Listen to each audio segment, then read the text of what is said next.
لاہور میں P T I نے اڈا پلاٹ میں میدان سجا لیا ہے. کھلاڑیوں کی بڑی تعداد پہلے ہی وہاں پہنچنا شروع ہو گئی ہے. پارٹی پرچم بھی ہر طرف نظر آ رہے ہیں. تازہ صورتحال کیا ہے؟ ہمارے نمائندے لیاقت انصاری اس وقت ہمارے ساتھ موجود ہیں. لیاقت انصاری، بتائیے گا پی ٹی آئی انتظامیہ کی جانب سے جلسے کا کیا وقت مقرر ہے اور خواتین بھی بڑی تعداد میں یہاں پر آئیں گی، کیا انتظامات کیے گئے ہیں؟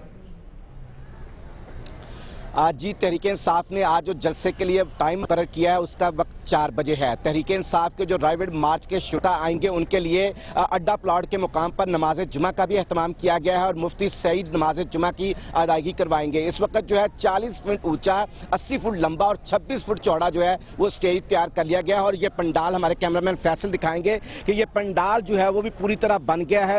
جو ٹائیگر اور ٹائیگرس ہیں وہ آنا شروع ہو گئی ہیں. یہاں پر خواتین کے لیے سٹیج کے بالکل رائٹ سائڈ پہ جو ہے الگ سے پنڈال بنایا گیا ہے اور اس کو جو لوہے کی چادریں ہیں وہ لگا کر محفوظ کیا گیا ہے تاکہ اس سائڈ پر مرد نہ آئے. لیکن اس کے باوجود اگر پنڈال دیکھا جائے تو کیمرامین فیصل سے کہوں گا کہ ذرا خواتین کا پنڈال دکھائیں کہ وہاں پر کچھ جو ہے پی ٹی آئی کے کارکن ڈنڈا لے کر بیٹھ گئے ہیں تاکہ یہاں اس طرح مرد جو ہیں وہ رخ نہ کر سکیں. ہر جلسے میں پی ٹی آئی کو اس پریشانی کا سامنا ہوتا ہے کہ ان کی خواتین کے ساتھ بدتمیزی کے واقعات پیش آتے ہیں. سو اس دفعہ لوہے کی چادریں لگائی گئی ہیں بند کرنے کے لیے کہ اس پنڈال کی طرف عام شرکا کی نظر بھی نہیں پڑ سکے گی. چادروں کی بلندی اتنی ہے.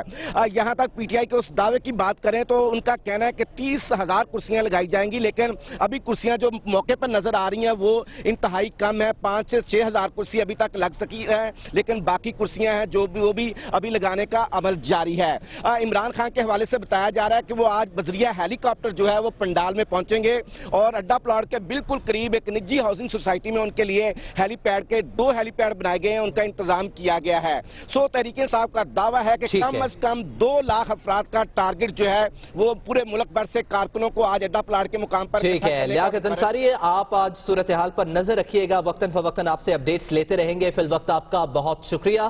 اور کپتان کیا ہونے والے اس جلسے کے حوالے سے مزید اہم خبریں بھی بلیٹن کا حصہ ہوں گی اس بریک کے بعد. ہمارے ساتھ رہیے گا.